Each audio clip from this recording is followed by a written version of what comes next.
This is Just a Few Questions from Chicago. I'm Marc Sims, and Syron Smith is on the line. Syron Smith is the founder of the National Black Club University. So, Syron, what's your thoughts about this coronavirus hitting and really hitting the African American community pretty bad? What's your opinion, man? What do you think about Well, this? Mark, yeah, as always, man, I salute to you. I thank you for having me on, and it's always a privilege to chop it up with you and share my insight, my little 2 cents to the conversation. The bottom line is this, Mark. Anything that comes our way, and when I say our, I mean just the United States of America, it's going to hit the black community the worst. And the reason being is because of structural institutional racism. And so that's left us bare, exposed, and in a lot of instances caused us to internally fight. And so, of course, the COVID-19 is no different from that. And so the good thing about it, if you look for a silver lining, is the fact that it will expose our dirty laundry to the world. And I think it's doing that now. It's showing like why, how, and what can be done about it will be the conversation in the next 6 to 8 months as we go through this. You have an organization. Some people would say, you know what, that's y'all fault. Y'all have all this, bad health, and you get all this ghetto-ness in your community, and some of y'all are criminals, not all, but some. Y'all need to get y'all act together. What do you tell the critics? What I would say is always be careful when you critique someone because chances are it's enough blame to go around. So that's what I would say to a critic. Now, what I would say, the black community definitely have an opportunity and a platform to do things differently and be better. But when you look at the income gap, you look at the prison population, you look at the criminal justice system, these are things that are externally done to our community, totally, not as relevant what we've done as what's been done to us. We're not the majority on police staffs all around the country. We're not the majority judges all around the country. So they can point to the things that we're doing, but the chances are, if they look, they'll see the white community does it even more so, but just aren't enforced and penalized as we are. So at the end of the day, we get it. There's a lot of insecure people who want to see a certain group stay where they are because a lot of people benefit. If you look at Ferguson and other municipalities, majority of their income for the whole municipality comes from fining and ticketing people, and those people are the most vulnerable, who are in this case black. So you can point to us, but when you got a whole city that benefits off of fining and putting fees on you, you got to look at that person in charge. There are other groups from all over the world who live here in America, and they don't have the quote unquote problems and issues that black folks do. They don't. Well, So what's our well, problem compared to all the other people, the South Asians, the Koreans, the Latinos, all these other groups? We got more problems than they do. Now, what's well, our problem? keep this in mind when you talk about immigrants, people who came to this country. Uh, this nation was built on three groups colliding together. The how do I say, the evil Europeans, the stolen Africans, and the indigenous natives who was here already. You Out of saying you're those saying three not groups, all Europeans are evil? That's what you're saying, right? no. I want to be clear. You're right. I'm gonna come to that. But the ones who came over here, the ones who were exploring, right, um, to see another human being as less than a human being is evil. And I make no qualms about that. Anyone who will argue against that, I would like to see them justify that. If you see another human being as being property and three-fifths and less than, that is evil. And I dare them to challenge me on that. So anyway, the collision of those three groups, two groups lost and one group won. And that one group that won happened to be the Europeans. Now, we already know from slavery, institutional slavery, uh, after the slavery trade was ended, civil rights, the war, what ended up happening is then they flooded the United States of America with immigration policies that encouraged the Europeans to come. So most of the Europeans that came, that immigrated here, they was wanted, desired.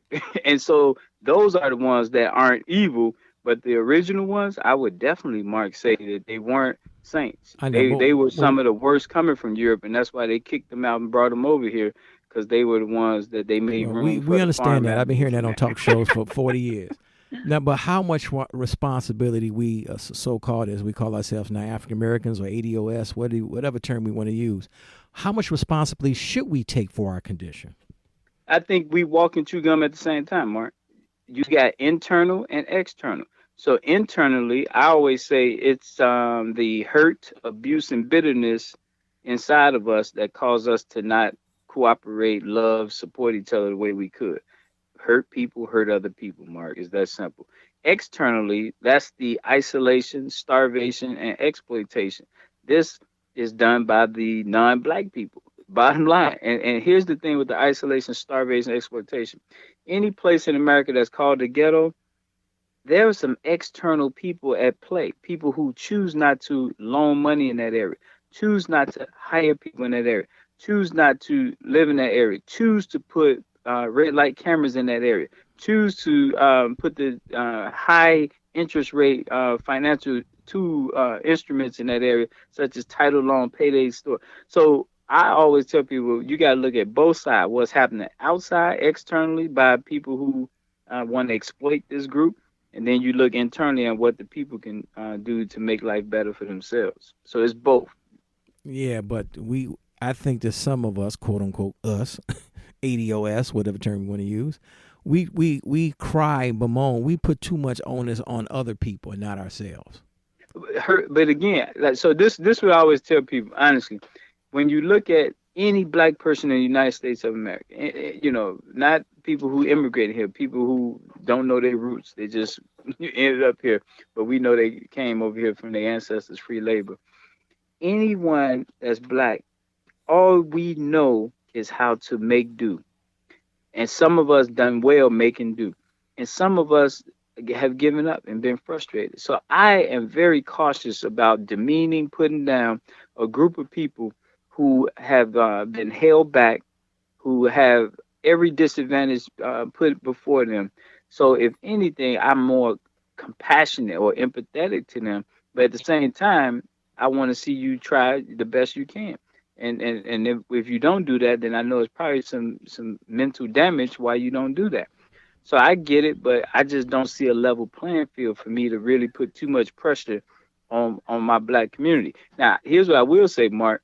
I don't know, and I'm out here in these streets every day. I have never met a black person, thug, gang banger, you call it, who wants to be a loser, who wakes up in the morning saying, I'm ready to be a loser today. Let me go get at it. And so any loser behavior, it's their way of surviving. It's their way of coping with all of this stuff that black people have to endure every second. Here's what, and this is what I was telling people about white privilege. And if you don't know how much milk costs, Mark, that's a privilege because that means you ain't buying milk. So when white people say that I don't see it, that's the privilege. You don't see it. And so when you look at all the major restaurants, Mark, Kentucky Fried Chicken, the Colonel, white, Wendy's, white girl, McDonald's, Ronald McDonald, white. You look at Popeyes, white. You look at church, everyone. We understand that. I've been hearing this on talk radio for 40 years. No, but I'm just saying, Mark, this is the I agree with you. I know, but I agree with you. But during this coronavirus, after the recession, after this Great Depression we're going to have, when do we say, okay, we got to do something a little bit different? Mark, we doing it, man. I'm so excited for the black community. I'm seeing us acknowledging the fact that we know Barack won and we didn't win. And we're pulling money together. We got groups buying real estate in Gary, Indiana. They had record number of people buying taxes in Gary to get the properties a year later. We got people now using the cash out buying stocks. You got black people spending money internally and not giving it all to the beauty supply stores, protesting them, not giving them the money. So, Mark, we doing it. What we're missing, and this is what I was saying before I got cut off. We have to fix the structural aspect of our community. We're doing the systematic part, like doing stuff. We're doing things, but if you don't fix the foundation, then all the stuff that you're doing, you will do that until you die, because there's always work to be done. but structurally is the challenge. What that mean? That mean if you're a father and you have children out there that you're not in their life, that's a structural issue. That child might be making it, but that child got questions in the back of their mind on why you left me, why you abandoned me. So therefore, structurally, we got to help that father see value in connecting with his son. That's a structural. Structural is when you got a police force with 80% white police of a town that got 40% black. That's a structural issue. You got to deal with that. We got to get the numbers to be more streamlined there. So that's what I mean. We just got to fix the structure. We're doing all type of stuff. We coming together, feeding people. We, Yeah, just like I doing a said, I've lot been of hearing stuff. that ever since I've been a kid, and things have gotten better in some respects since I've been a kid, and some things have gotten worse. So in another 10 to 20 years, 40 years from now, are we still going to have the same conversation or a similar conversation 30, 40 years But from when now? you, but when you say they got worse, I like. In what ways would you say that they've gotten worse? Oh, okay. Our net worth is pretty much percentage wise about the same as it was when we were freed as slaves. Okay. And my thing Okay. about worse is that I distrust and some people were older than me, was born in the 40s and 50s, and maybe we probably had a little bit more trust than we do now. Our biggest challenge is our distrust of one another.